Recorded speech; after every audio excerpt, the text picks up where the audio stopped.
Looks like it might be good on YouTube now. Sorry, this is the first time we've done this in a bit for me personally for live streams. So, okay, here we go. Now we're live on YouTube. So, hello everyone. I'm Kyle from the Swop. Today we're on the Bitfinians YouTube channel. So this is a community-oriented YouTube. Sorry, I got the sound in the background on that. I could hear myself. So yeah, first time back doing live streams in quite a bit. Most of you may recognize me from the Swop for the Twitter Spaces and stuff that we do. So today we have Lunatics NFT project here. So shout out to them. Who do we have here with us today? Hi, my name is Bianca. I'm one of the co-founders and chief community officer. And then I'll have Rivers introduce himself as well. I'm Rivers, aka Monterey Jack 3D. I'm also one of the co-founders of Lunatics, and I work on the product side and run the tech team. Awesome. Yeah. So where are you guys based out of? What and how did you kind of form together with your team? Well, I'm in San Diego, and funny story is Rivers and I actually work together with Nifty's, which is a larger platform that focuses on collectibles like Matrix avatars, Game of Thrones. And then I also, for those of you that are tuning in the ICP ecosystem, I work with Origin Foundation as well. I help them kind of start their community from the ground up when they first got started. And now I have taken kind of a back seat, still pretty much involved in the community. But that's how Rivers and I got to know each other. I've been in the space for about 6 years now, working on all kinds of community development plans and community roadmaps that kind of align with just projects in the ecosystem as well. And Rivers is somebody that I truly admire in the space as an engineer. I've had my chance to work with several engineers and product managers and directors, and he's somebody that I admire. And so when one of my friends came to me and was looking to solve sort of a problem that is happening right now in the fine art space, I was like, right away, we need to work together with Rivers. And so I'll let him kind of talk about that as well. But yeah, that's how we kind of started, just a little bit of how we started. But there's actually a larger team.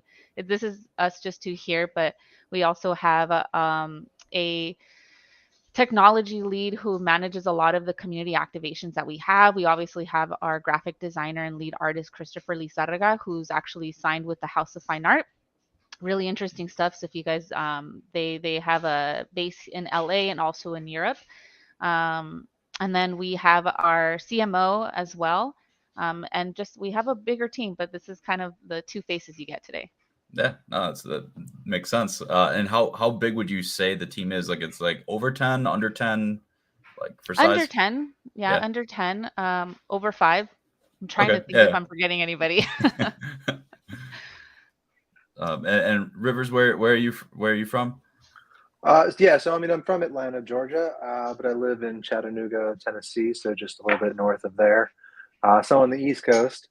And so I handle like all the morning stuff, and Bianca takes the late night stuff on my side. But yeah, we're pretty distributed. Like there's some of us are here on the East Coast too. There's a couple of us out west. So it's cool that we have some coverage. I think we're all US based right now though. So. Yeah, and I'm out of Wisconsin, so just north of Milwaukee, 2 hours away from Chicago.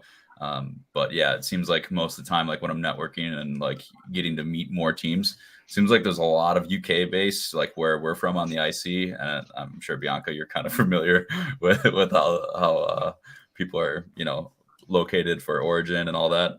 So yeah, we work with a lot of people in the Vietnam community and kind of like Nigerian area as well. But yeah, I mean, it's definitely different. Like for me, like it was adjusting to the time zones and stuff initially once I got into Web3, and I'm sure you guys had quite a bit of the working on the global time versus just your standard Eastern, Pacific, all that. So Luckily, Yeah, we have a Web3 pretty, members. yeah, we're pretty. I mean, we actually have one individual. He's actually our lead graphic artist, Nuxer, who's in Colombia right now. Oh yeah, that's But right. He's in thank Colombia. God he's really cool and flexible with like our time zone, since the majority of us are like, US based. But yeah, and I think another big thing about Web3 in general is just making sure that you have a really cool team who is as flexible with you and like ready to go when they're ready to go, versus just kind of relying and them working in their normal working hours, because we don't really have normal working hours. We're kind of have the flexibility of the remote work, but also like it almost sometimes pulls us a lot more than like a regular 9 to 5 job, depending on like the season, right?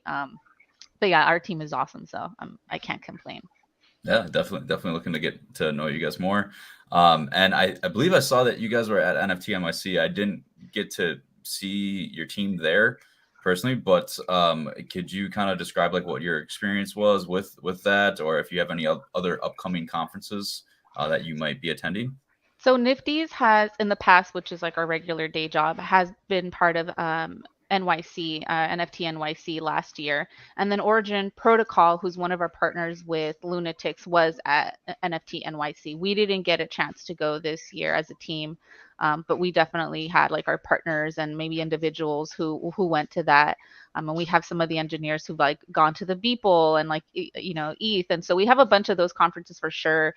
I think it's important that even if as a team you're not able to go, that you have key members that are making sure that they're plugging themselves in the right community events, like that, because that's where some of the most important like forms of partnerships are found there.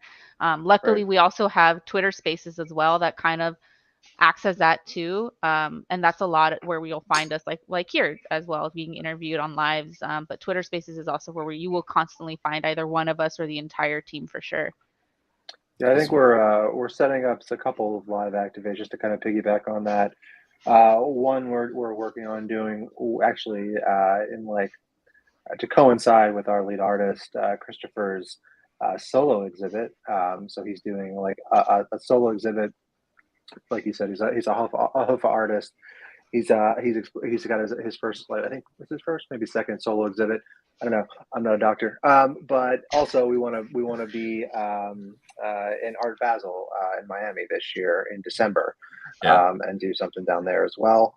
Again, kind of pushing the art technology. That's like one of when I think about it. It's one of the places I think about, and we might be having a European presence soon as well, for Art Basel in actual Switzerland too. So That's those are kind awesome. of some of the upcoming ones I'm looking at. We have some friends at Consensus right now, as well, and yeah, I think as many of them as you can go to, like Bianca said, we're going to try to make sure that we have our presence felt, especially after the mint rolls out. Mhm. And have you been to Art Basel before? Because I know that's like pretty much like the most hyped up like art one, at least in the U.S., right? Like, Mhm. what's that kind of like for anyone that's curious and trying to get out there So and Christopher, Yeah. potentially meet you guys there? So yeah. So this is probably going to be my first time, probably Rivers as well, that No, we I've go. been a But couple of times. oh, have you been? Okay, I'm yeah, on the East Coast, so like it's just a yeah, yeah. drive down for me. Yeah, no, Christopher Lizarraga has been there with Hofa for the past 2, 3 years now, I believe, which is really interesting because he's had the opportunity to be there as an actual fine art artist. So he's had connections into like even the after parties and all of that, which is interesting because he is able to kind of tell us what's needed with the like blockchain technology and how he feels like there's still kind of a gap missing there, and he's really excited about filling that, especially like with these events that are coming up and Lunatics and also more partnerships as well. Like even for Drop 2, which a lot of the viewers that are probably listening right now, you guys are going to have the opportunity, if you have the correct wallet, the Bitfinity wallet, to burn that at some point to get access to our second drop. And we're already even exploring some opportunities there with other artists as well. Some of them are on our advisory board, like Risk Rock, which is really cool. If you guys haven't heard of Risk Rock, I definitely just Google it and you guys will be like, oh, that guy, right? And then also some producers where we can potentially tie music and even solve some bigger problems when it comes to royalties, when it comes to the music industry. So Lunatics, yes, we are like a fine art collective, but we're also, because of the powerhouse of engineers and people that we have and brought in from the Web3 ecosystem, we're trying to solve a lot more. And this is just kind of like the stepping stones or the foundation that we're laying out for that. Yeah, that makes sense. And so you're going to initially launch on Ethereum, correct? Right, and then that's going to be a Dutch style auction, and that will take place on May. Sorry, my months, I've been getting jumbled up lately, but May 4th. So just it's like in a week from now, essentially. Yeah, I want Rivers to kind of break that down because it's not just a regular Dutch auction. There's actually a really cool tech that he built with it so that it's fair. Go ahead, Rivers, because I think Well, it's really interesting. I can't claim credit for that. That I Not built all it. of I it, stole but someone's GitLab from it. To be perfectly honest, so Mouse Dev, he's on vacation. He's not listening. So he invented, the fair Dutch auction. It's been starting to be adopted. I firmly believe it's the right way if you're going to do a Dutch auction. I like, especially an art drop. It's the right way to do it. So, it incentivizes people to come in early, but whatever the resting price or final settlement price is when the auction sells outright, that's the final price. And then anybody who bid higher than that, earlier than that, can go in and claim a refund. So you're not like losing money right off the bat. Like I remember doing art blocks back in the day. I bid like 0.96 ETH on a piece or something, and then it sells out at 0.333, and now I'm underwater already, 60, like 0.66 ETH, which is not a great way to start your drop, right? So that's just like not a good way to build community. So we want to make it fair, and that's just kind of one of our phases. Depending on the settlement price of that, we have a second phase, which is sort of our allow list phase. It's like a semi-public type thing where if you've been with us early and have the role in Discord, all that jazz, then you'll get to mint at whatever the settlement price is as well, kind of like a guaranteed mint spot. Or guaranteed access, rather, not guaranteed mint. It's a slightly over allocated, and then finally there's our like whitelist, which is like the last phase of the journey, and that is for people who are like part of our application process in the beginning in like January, and they some have won some raffles with some of our partner communities. There's various ways, of course, to get on it, but that's actually going to mint out. There's 77 people, and that's at 0.095 ETH, right? So that's like kind of the steepest discount for getting in early, just like with a lot of projects, and then it goes from there. So those are our three phases of our mint, and then we hope to introduce some new kind of different things for our second drop. Actually want to try to play with that. All of our Genesis holders are going to get all of our stuff for free from ongoing, right? So like you'll get to experience some of the fun, innovative drop things we're going to do, but not have to pay any extra, ETH or anything for it. So that's our plan for the. oh, Yeah. you didn't even mention ordinals. I keep having to remind you to mention ordinals. I know, it's just my mind. Like it's just like one of those things. Like, yeah, of course. When we have this sort of evolution reveal process where it's sort of hold to evolve for your lunatic, right? So you mint something, has sort of a base set of traits, but as you hold it, the longer you do it, it's going to automatically sort of evolve for you. That's happening on chain. It's all provable and trustless. You can see where you're at any given time. But once you're fully evolved, like a Raichu or something, then you'll get to get an ordinal. So we're gonna inscribe them.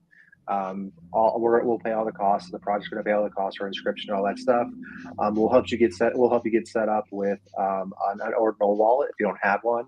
A lot of people have Sparrow. That was sort of the first one, but there's this new one out called Unisat, and then we'll drop you your ordinal. So then you'll have Lunatics not only on the Ethereum chain, but also on the Bitcoin chain. And that's sort of showing early our commitment to, art, technology, culture intersection, and really multi-chain experiences. We want to go introduce whatever chains we can, EVM compatible or not. Obviously, Bitcoin's not, but, it's kind of a fun thing to do. So we're going to experiment a lot, and hopefully other people will be with us and enjoy the journey along the way, and come up with some ideas. Like we want the ideas from the community that we can make a reality and try out with our with our team.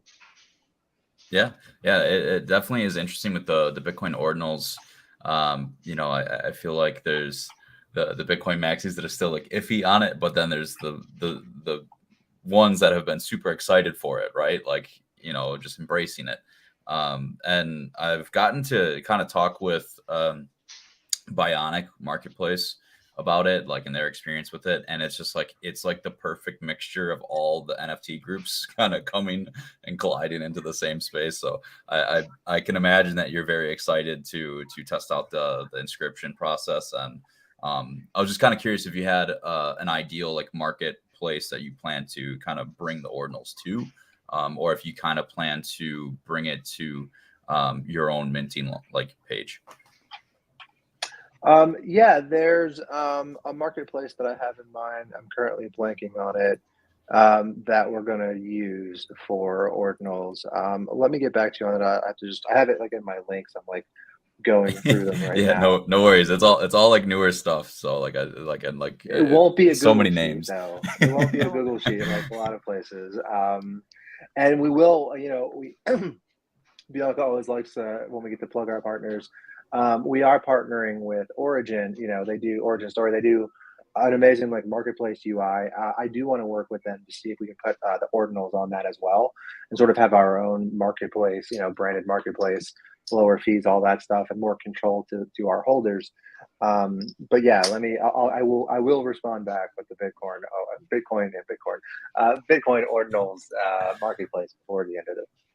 Yeah, no worries, no rush. Yeah, I was just kind of curious, like where you guys kind of think like ordinals are. Obviously, you have strong belief that they're going to be here, right? Like, because I know a lot of people like are kind of skeptical with it that it slows down the network even more and all that. But I was just kind of curious on your guys' take and why you chose to kind of expand with the ordinals as the network. Yeah, so I mean, it was kind of like new, and right, it's kind of new, and that's why we wanted to try it. I've been experimenting with it on my own, and it's really it's interesting because a lot of people like have heard of Bitcoin. Bitcoin is obviously the number one, market or in market value for blockchains.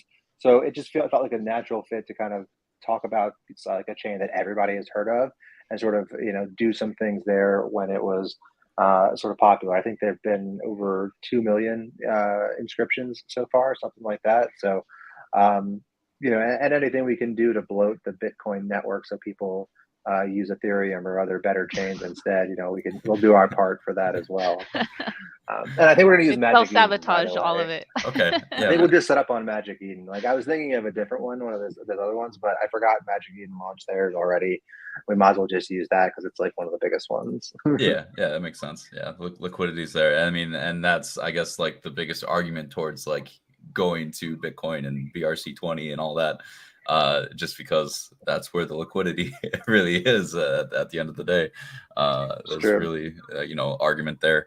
But yeah, like where do you kind of see like post launch for Lunatics Genesis?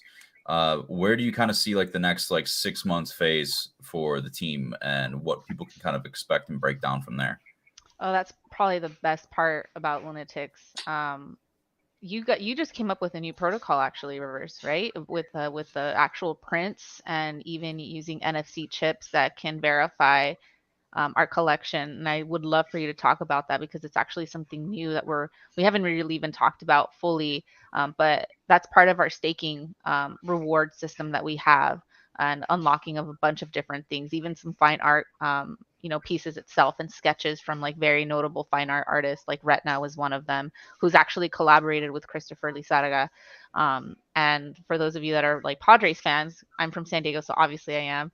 They did a fine art piece for him. So there's a lot there, but I would love for you to kind of break down like what the months coming, Rivers, but also like just the protocols that you have built in. Yeah, I mean, so that's a great question. And yeah, so what we're going to do, what we've been talking about, of course, is like we want to turn people that are digital collectors into physical collectors, physical into digital, and then push like the technology boundaries along the way. So like what we were talking about, one thing we have in our roadmap, and we've been talking about it from the beginning, is our artist has agreed to create 777 sort of prints, like unique prints, hand embellished, for each kind of representing a piece in the collection, in the Genesis collection. So when you have evolved it, they all have their unique colors and traits and attributes, all that jazz.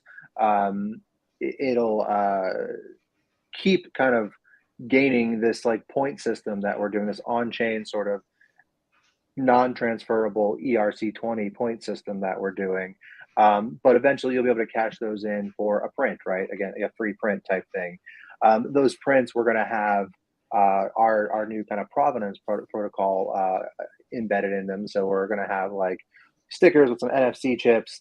It's kind of similar to, but a little bit different than what Azuki did with like their golden skateboards and like their backpacks and stuff like that. But the goal is, of course, to prove that there's an easy, provable way to establish who the artist was, that it's not like fake, right? Obviously, and it always ties back to something on the blockchain, but it expands to something kind of different too, to where you can offer your own sort of digital prints through it as well. So if I wanted to say, allow you to mint a print of my real life physical work, I can enable that thing on the chip itself. You can bring your phone, scan it, and now it's going to drop into your wallet. And so now you've gotten sort of a copy of mine that I've allowed you to have, which isn't the original, but just like making a print in the fine art world, it's sort of like an NFT provenance print. So we're going to play around with a lot of different things like that and see if we can solve this issue for artists and figure out a way to tie that back into, as Bianca said, like a royalty system, so that artists can guarantee royalties when their art is traded in the real world, which is something that obviously right now is sort of impossible. But we think we can make it possible every time someone goes to check and prove that it actually is an authentic piece. It's at that point that they'll also be able to sort of gather royalties and things like that for trade. So that's kind of our little bit of what we're going to do from the technology front. We have a second drop coming along. That's happening in the summertime. I mentioned that along with Christopher's solo exhibit. So we're going to kind of do a live simulcast from there and do our drop from the exhibit and sort of kind of live stream from there. So that'll be a lot of fun. From that, our actual holders will acquire at least one of the actual original canvases from the piece to decide what to do with, either collect or sell it and have the funds to do other things with. Probably not a pizza party, but some fun stuff. And we then have our launch pad starting off kind of after that. So that is where we're bringing in these IRL artists, especially street artists and fine art artists, back into the digital world where they haven't kind of existed or have a presence yet. So from there, we're gonna be again sort of dropping collections, helping them establish their collections with our team, sort of bring some innovation to their collections, and also all of our Genesis holders get those for free as well. So that probably covers about 6 months or so. But we kind of then open it up to where we want to start launching projects from the community itself, because we want to decentralize the idea making, right? Like art isn't a centralized process; it's a community thing, right? It's a feeling, it's all that stuff, and so we want to allow our holders to express themselves, and we want to enable them to express themselves, and we have sort of some platform tools to allow them to do that. So yeah, that's kind of a sort of 6 to 8 month time frame, and actually we're working with our advisors to kind of see where we can take the tech after that. We have some product people that are big in the Web3 space. They've exited the Web3 space with a few companies, and so they have a lot of experience, a lot of vision, and helping us sort of shape exactly like what other problems we can solve and how. So I'm excited. Bianca brought the music thing up, and we're just starting to dive into that. And I'm really excited to see what we can do with that. Like Web3 music is just starting to take off. We have some friends doing some projects around that too, which is really interesting. And so yeah, whatever we can do to push the space forward, that's where we want to be. And we might stumble along the way, as everyone on the bleeding edge does. But ultimately, I think we're gonna create something really awesome and really beautiful. And I can't take credit for any of the pretty stuff, just a little bit of the back end crap. I'll take credit of the other stuff. That's where I come in. I was gonna say, like, that's still a lot of like the important work. You gotta be able to give yourself a pat on the back. That's the most important and arguably the hardest thing to kind of accomplish, especially. I feel like a lot of people think of the latter and not really kind of thinking of the technology and actual use cases. Again, obviously branding and presence and something nice to look at. Yes, that's great, but like what's powering that technology? And as you can tell, that's why I had Rivers join us, and he's one of our co-founders and technology, founders. So it's there's so much that we've planned, even more so along that, and like we just started diving into the music part of it. And like he mentioned, we have individuals who are joining our advisory board, that are fine art artists, street artists, but also people that are in the space that are have solved technology, things in blockchain that we're excited to kind of introduce as well and solve even more things. And what's interesting about our team is that, as you can see, we're very experimental, and we come from community anyway. Like Rivers comes from community, I come from community. That's how I got started in Web3. I have like my better half of my career was spent in marketing, and one thing that I found fascinating when I dove into Web3 was how these communities and these technologies were emerging, right? Like what was the community like before people even started finding out about Bitcoin? How did that even happen? What kind of conversations? And everybody thinks about it the same way, right? Like, oh, I wish I would have been there when that first started. And I wish I would have been the guy that I got paid in Bitcoin with for pizza, right? Like everybody talks about that. And so we come from that. So we totally understand when community wants more and wants things and wants these innovation, but we also have our professional background that is like, we also see that there's this use for this technology and we want to scale that as much as possible. So we have a very interesting team, and I'm very, very excited to work and solve a bunch of things.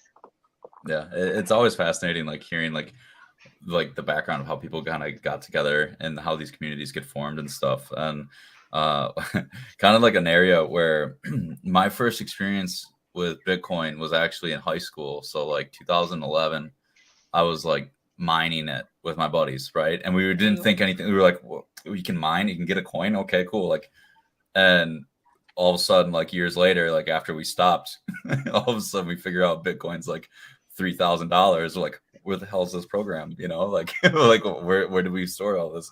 Couldn't, like, to this day, we still haven't found where we were actually mining it on. But I still have my old laptop. So it could be somewhere. It could be, yes. Oh, wow. And my buddy still has like his old computer, like his family computer and stuff. He's like, I'm never throwing that thing out. Like, I'm gonna find it someday.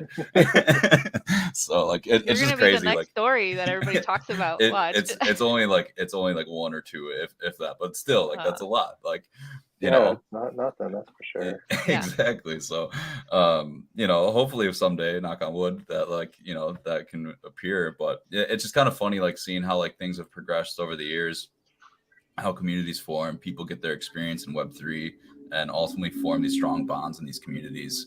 And I love what you said, Rivers, about having it where the community can then form their own creations in the process of your community. That's something that I've kind of gravitated towards with building Swop. For there, like, we want to incentivize more artists to kind of come in and be able to create. And I love what you guys are doing with music as well, getting into that field and experimenting, because ultimately it's going to kind of lead into like the whole metaverse thing, in my opinion. I think everyone's kind of on that same page. There'll be shows there that it would be cheaper than attending some Taylor Swift concert that's $100,000 to get in for some reason. I don't know how that gets up there in price, but like, like there's stories of like some of these artists where people pay thousands of dollars to get in, and it's like you're in the last seat. Like, it's crazy to me, but it's a bit much. I mean, it's not like it's gonna get any cheaper anytime soon, for sure. Yeah. And like when you put it on a global scale too, like it's just unreasonable for a lot of people like throughout the globe to be able to attend an event and stuff like that. So definitely want to see some more creation and stuff going that way. And if you guys have any more insight of how you plan to be involved with the music industry, whether it's just grabbing artists to get into some of these virtual spaces and stuff, or kind of would you say, like, because how you mentioned with like the artist doing the work and then creating a real life copy where that's kind of like NFT there, right? With the digital aspect of thing. And I'm imagining it's all numbered. So like, for instance, this basketball here is like 1 of 34 for Giannis. Right, exactly. Yeah. So it's like you keep it kind of, tracked that way. Right. Do you kind of see that coming into play with like maybe like singles or albums and stuff for musicians down the line? The conversation that I've had, it's actually with producers. It's not necessarily with artists yet. Yeah, and yes, artists, but I think the bigger conversation ties into producers and how they plan to kind of scale the music production that's done pre and then post, like you mentioned. I wouldn't say I have too much insight. What I do know is that one of the bigger conversations at play is the fact that once somebody produces a thing, it kind of gets stored and then it's gone and then it gets transferred and then that individual ends up making money off of this, and they're trying to find some way to kind of like bridge the gap when it comes to that type of technology. Like how can we track that one, and how can we still maintain our royalties, because a lot of times we partner with these and then we kind of don't know what happens after the fact with that.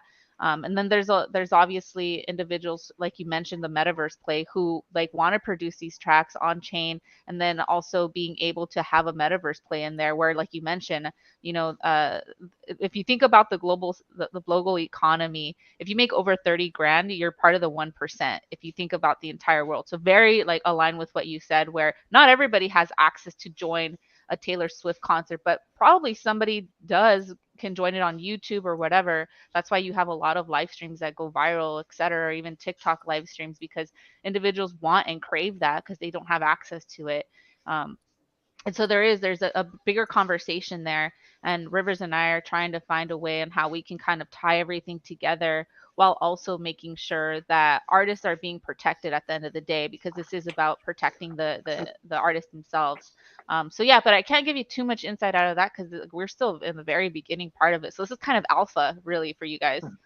Yeah, no, we appreciate all the alpha that you can give, I think there's a play in there around like licensing.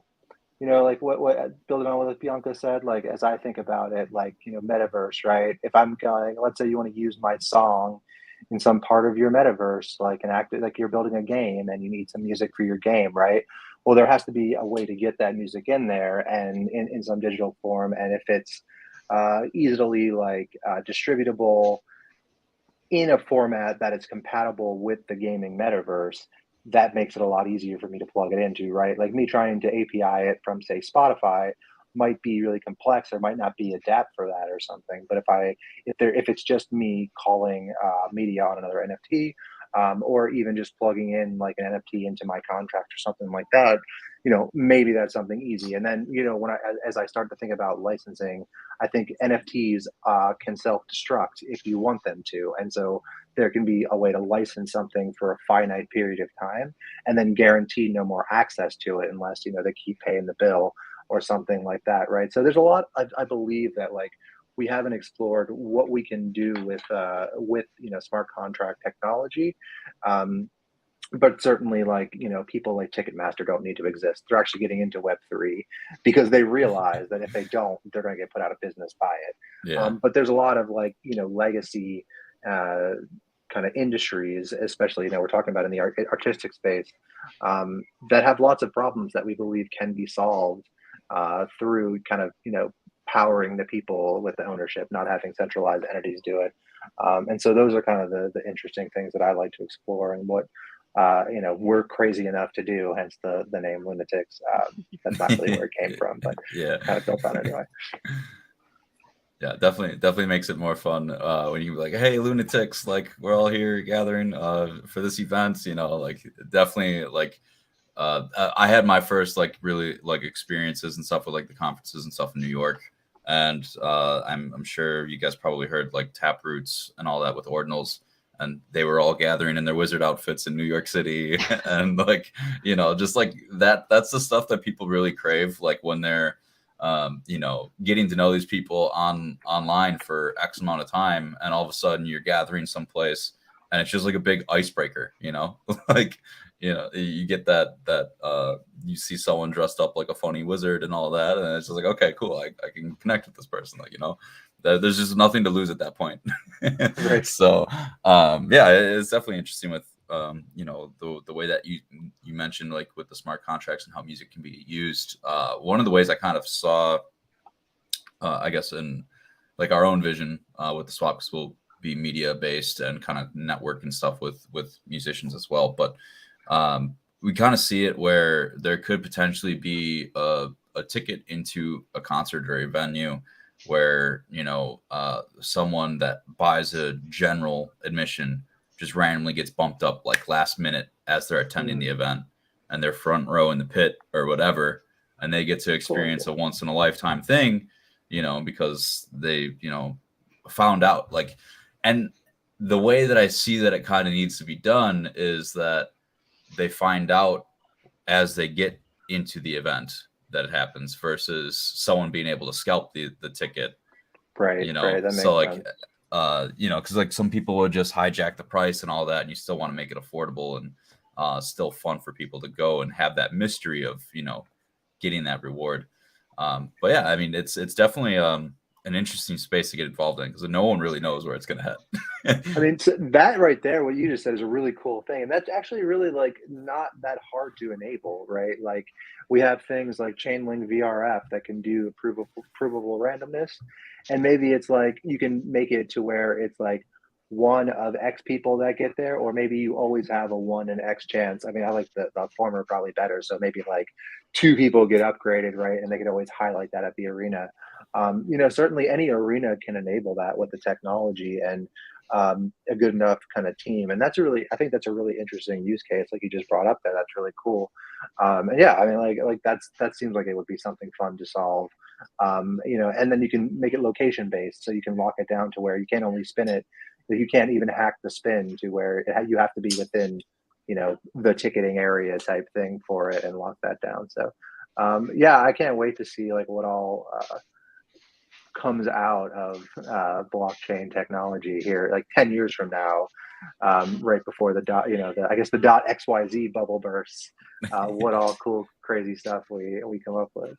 Yeah, it's definitely one of the most exciting spaces to get to know people in, and what they're picking at for solving and stuff. So I definitely salute you guys for for everything that you're doing. What are some other interesting areas that you kind of see the need for improvement in Web3, like or if you have any curiosity in seeing Lunatics expand in that even? That's a really good question. I mean, well, the culture needs to change. Like, first of all, the number go up only culture. That's the most toxic thing. Like the 2 things that piss me off, I'm just gonna put it out there, that make me the most annoyed about any community that I'm in right now, are either one, that they complain a ton if the number isn't going up, and that's all they care about. I mean, there are some projects that's all I'm in it for too, and I get it, but like I can't be the only focus. And then 2 is when the opposite, everybody's like, send it to 0, like they're rugging us. Obviously, like not really, but like that's just the narrative, sort of like the Milady style narrative, and it's just it's just so annoying. I'm like, because price matters. Like, I mean, it does matter, right? Because if your floor price goes to dust, like you're just not going to have the attention anymore, and then whatever you're building will get ignored. And it's just like, it's like right product at the right time in the right scenario. Otherwise, you kind of will fail. So you have to kind of make sure that you're able to be in that scenario. So yeah, I would love to change that. I would love for my NFT profile pictures to work on Twitter. Elon Musk to stop rugging us all, because that's the only reason why I'm paying $8 a month for the stupid blue check mark, is so I can use my stupid NFT and have a little hexagon around it, and now I can't. So like, what's the point? I'm about to cancel that subscription. I changed that too, and we could fix that. I guarantee you give me 10 seconds with Twitter's source code, we can fix the damn NFT connection. I So think, there, I mean, I'm just gonna rant for the next. something you said made me laugh because it's like as a community manager for several projects and like focusing on community, I totally feel when communities like when this and like the price and when's the next exchange or whatever, because you're like, I get it, I totally get it, because I come from exactly like Rivers mentioned, I come from communities where I'm literally just part of it because I'm trying to flip. But at the same time, when it comes to the broader ecosystem, there are really interesting projects that are creating these interesting technologies, and price necessarily doesn't always reflect that. But one of the things that I'm really excited about, and actually this is something that we're already solving, not necessarily with Linux, or actually maybe we could, is like what, like let's say that I invest in a PFP project, like what happens after the fact? Like, is there a way for me to upgrade that, or to change the metadata? Is there like, those are kind of like the bigger things, like what's happening after the mint? Is there something that I can do where I can apply points to my digital asset, and then that then gives me access to rewards with maybe partnered projects and stuff like that? And that's things that we're looking to explore, because I know that that would be cool, right? Just like a kind of like a gamifying your actual PFP without actually fully immersing it into like a metaverse play. Is something that's really interesting, and I think people are wanting to do, like having the ability to upgrade your NFT if you could, would be awesome. So yeah, that's probably something else that I'm excited to explore and solve. Yeah, I definitely agree with you guys on the community aspect of like price action and all that. It is important at the end of the day, right? Because people are looking for the instant gratification. But some of the times, like the magic really happens was when the community just gets involved with the content creation process, and all of a sudden more marketing is done for that community, and then there's more outreach. So it is interesting when the market is down. A lot of people are not necessarily paying attention as much, but some are, right? And you see some of those become like the meme heads and all that like really make the culture kind of come together. But I think as we kind of progress and see like AI kind of come into everyday industries, whether it's health, the medical and all that, or just your everyday 9 to 5 job, we're going to see more of AI kind of take some of those roles away, and I think we'll see more content creation come into play for people to make a living. I think it's going to become natural, and that's where we see more people get involved in these communities and kind of start creating content to where these communities start getting bigger and bigger over time, and that's where the magic of the branding happens for some of these. But I could be totally wrong too. I don't know. Like, I think you're right. I mean, content creation is not going anywhere, and I agree. Like, it's going to be what are the competitive advantages humans have over AI, right? There's not many, but we just need to stress that, and creativity might be one of them. I mean, the AI art is something, but they can't draw hands, for example, and humans can draw exactly. hands. So there's, bam, take that, take that, Skynet, right? So. Yep. And then another thing that I think Bianca kind of touched on was like with the NFTs of like holding it, like there has to be some sort of like way that you could have like a timer running in the background for the technology of how long someone's held it versus like staking, and then just have like a automatic award get dropped to someone for holding it for 6 months and 3 days. Like I mean, we agree be, with you. We totally agree with you, which is why we built that mechanism into our contract. Exactly. Like, so that like, yeah, it's extendable, and it's community extendable too, because it's on chain, right? So if you wanted to reward, let's say you were a lunatic holder, and you wanted to reward lunatics for holding something for 6 months and 3 days, well, you could do that, because you just tie into the function, see where everybody's at, and generate and base it on that type of base it on, like, yeah, how many points they have accumulated, or how much time they've accumulated. So it's really extendable, and so we did kind of hope, I guess, the community does things like that and runs with the technology too. Maybe even steals our contracts and does some stuff themselves with them. That'd be fun. I love that. Like, that's cool. Yeah, Yeah. we're for that. Like, make it better. Mhm. Yeah, I mean, I think because we're all still in like the early stages of this industry, even though it's been, like 10 years or whatever for, more obviously, but like it's going to be fast paced and constantly evolving. So I think we're all pretty aware of that. Like something that works last year probably won't work this year in some cases, But yeah, I mean, I appreciate you guys' insight on that. Is there anything that we're missing from Lunatics that you think that needs to get out, even if it's some alpha? If you want to share some more, I know we shared a lot, but No, I I just want to make sure that we're touching on all the points that you wanted to before No, I we hit just that want hour to mark. maybe plug in our partners, Bitfinity Wallet. Obviously, we're doing that massive airdrop. I think it's like 20 plus thousand. Make sure that you have that downloaded so that you can, participate in some of the fun stuff that we're doing. We are partnering and doing this a lot. We're going to have some burn incentives for you guys so that you can actually participate in like the core collection as well. But that's one. And then we also have a cross-platform activation that we're doing with communities across the board. Like, Bakery is one of them, Tropa. And we're hoping that you guys as well, if you're listening, to participate that May 3rd at 9 a.m. PDT. We're going to have a really cool activation that I worked on with our what was his title? What did we decide on his title? It was community. Tim, community activity manager, and he's also an engineer of ours. So yeah, but basically, what the right reason why I bring him up is because he actually created a bot himself that is going to be living in our Discord for our community to do a choose your own adventure that they have to solve together.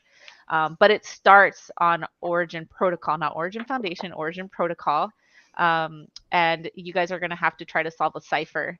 And then whoever solves that first gets a reward, and then you guys get bumped into the next part of the cross-platform activation. But it will end with that choose your own adventure. That's something really fun. It's just something fun to do. If you guys want to stick along the ride and join us too, that'd be great. But if not, like it gives you something to do on that. I think it's like that Wednesday. Yeah. Yeah. The 3rd, yeah. And you mentioned it's going to be on your own launchpad and then kind of go into Origin Protocol, correct? Like I just want to make sure that we're getting. Nope, it starts on Origin Protocol's Twitter. Okay, yeah. And then you guys they're gonna have to try to solve this Caesar cipher. So if anybody's like likes to encryption and decoding, like it's a Caesar cipher that you're gonna have to solve, and whoever solves it first, that's how you can only advance onto the next section. But whoever solves it first gets actually a Lunatics, which is pretty cool. And then at the end of that, anybody who finishes with the actual activation will have access to our allow list opportunities as well. So like that batch. So we'll see how that goes. Yeah, looking forward to it. Yeah, should be fun. For networks that you're kind of looking into outside of ETH and Bitcoin, Ordinals, obviously, is there anything else that you kind of see like an area that could be of interest later down the road? Obviously not something that you need, right away. But is there any other networks that you're kind of like thinking that could be a good path forward in the future, like 5 years down the road? I know that's like eternity in crypto, but if there's anything that you're lining up that could be a play down the road. We're already talking about that. I think Rivers is like leaning towards Polygon, and obviously I'm here, so I'm like thinking about ICP. But yeah, if that's what your question was, Rivers could talk more about Polygon, for sure, But yeah, that's stuff that we've been exploring just to be cross chain. Yeah, I think cross chain is super important. So go ahead, Rivers. But no, I mean, yeah, no, I mean, like it's cool. I think like the L2 is a really interesting place to be right now, right? And like I think all the buzz. We obviously Arbitrum was really big with the airdrop just happened. Optimism before that, and they use like that optimistic roll up. But like ZK syncs are all kind of the rave right now, right? Everybody's preparing for that sort of airdrop. They just released their main net, so I'm looking into that too. So those are kind of like interesting technologies to see. Like, can we make things faster? And of course, like ICP has its advantages as well, especially in like the Web3 gaming space. You know, if I was building a game, ICP would want to be in my top 3 of chains that I would pick to do. So if we want to explore that realm, we might do that. And so yeah, I think there's lots to sort of figure out, and the people who focus on interoperability, that's a hard word to say, and who can say that word, I think they're going to be the ones that are going to be the ones that like successful when we get to the next cycle, right? Because it's not going to be just about a single chain. It's going to be about, you know, lots of different chains and what you can enable and, you know, value you can bring. Yeah, I think it's so important to note that like every chain has something special about it for the most part. Like I think we can all kind of come to that consensus, and picking the pieces and kind of blending it into what you need to accomplish as a business, like is going to kind of be like that strong foot forward, you know, in the long run. I do see with internet computers integration of ETH, like we are being able to, you know, use EVM and all that. So I do think there's going to be a lot closer connection with Polygon and ICP and, you know, some of those other layer 2s. So definitely a fascinating future ahead. And, you know, one I'm looking forward to, the gaming, but you mentioned one of my projects, ties into the Swop. We have a digital magazine that is going to basically connect you into the metaverse from the magazine, and you'll be able to kind of gamify it, kind of how you were saying, like your cipher, and it's kind of like a open virtual room essentially, where you could get into from the magazine, solve a code, get a reward or some sort. So definitely cool things to kind of piece together, and it really does tie in when you grab pieces from other networks. So definitely looking forward to it all. But yeah, I think we're probably at a point where we could wrap it up. I don't want to keep you too long. We're at like that hour mark about. If there's anything else that you want to get off, or if there's any questions that you may want me to see in the community, again, want to thank you for your time. But make sure we get these answers or questions answered from anything that I might see here real quick. It's kind of tough to go through the questions. So shout out to everyone that was tuned in. I see ICP Army, that's Scott Summers, and then Zaratrusta and Isabel Thorax. See you guys. Thorax, we have the Bitfinity the Bitfinity wallet holders will later on get an open edition from Lunatics here.